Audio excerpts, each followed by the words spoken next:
இருதரப்பு மக்களும் பரஸ்பர நம்பிக்கையுடன் வாழ தயாராக உள்ளார்கள். மாவட்ட காவல்துறை ஏற்பாடு செய்துள்ள அந்த கோட்டாட்சியர் முன்னில் நடைபெறக்கூடிய அமைதி பேச்சுவார்த்தையில் நல்ல தீர்வு வரும் என்று எதிர்பார்க்கிறோம். திண்டுக்கல் மாவட்ட காவல் கண்காணிப்பாளர் அலுவலகத்தில் நிலக்கோட்டை அருகே உள்ள சிலுக்குவார்பட்டி ஊராட்சிக்குட்பட்ட கரியாம்பட்டி கிராமத்தை சேர்ந்த பொதுமக்கள் தங்கள் கிராம கோயில் திருவிழாவை நடத்த அனுமதி வழங்க கோரி மனு அளித்தனர். மனுவில் அருகிலுள்ள நடுப்பட்டி கிராம மக்களுடன் ஏற்பட்ட பிரச்சனையின் காரணமாக பல ஆண்டுகளாக திருவிழா நடத்த அனுமதி மறுக்கப்பட்டு வருவதாக தெரிவித்துள்ளனர்.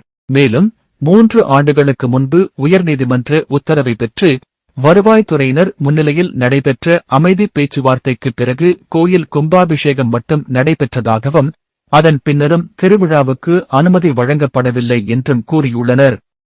எனவே இரு தரப்பினரையும் அழைத்து அமைதி பேச்சுவார்த்தை நடத்தி நிலவும் பிரச்சனையை சுமூகமாக தீர்த்து வைத்து கோயில் திருவிழாவை நடத்த தேவையான அனுமதி வழங்க நடவடிக்கை எடுக்க வேண்டும் என்று பொதுமக்கள் மாவட்ட காவல் கண்காணிப்பாளரிடம் கோரிக்கை விடுத்தனர். நிலக்கோட்டை தாலுகா கரியாம்பட்டி கிராமத்தில் 2013ஆம் ஆண்டு கரியாம்பட்டி பொதுமக்களுக்கும் நடுப்பட்டி பொதுமக்களுக்கும் இடையே ஏற்பட்ட ஒரு தகராறு காரணமாக கடந்த 13 ஆண்டுகளாக கரியாம்பட்டியில் அமைந்துள்ள காளியம்மன் பகவதியம்மன் திருக்கோவிலுக்கு ஊர் திருவிழா கொண்டாடுவதற்கு காவல்துறை தொடர்ந்து அனுமதி மறுத்து வந்தார்கள். கடந்த 3 வருடத்திற்கு முன்பு காளியம்மன் பகவதியம்மன் கோவில் கும்பாபிஷேகத்திற்கு மதுரை உயர்நீதிமன்ற கிளையில் முறையாக அனுமதி பெற்று கும்பாபிஷேகத்தை நடத்தினோம்.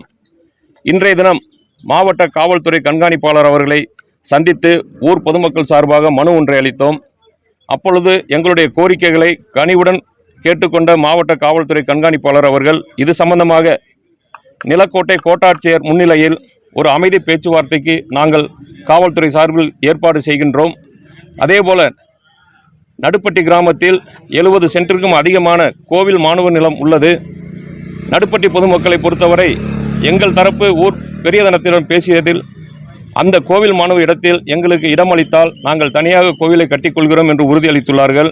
இருதரப்பு மக்களும் பரஸ்பர நம்பிக்கையுடன் வாழ தயாராக உள்ளார்கள்.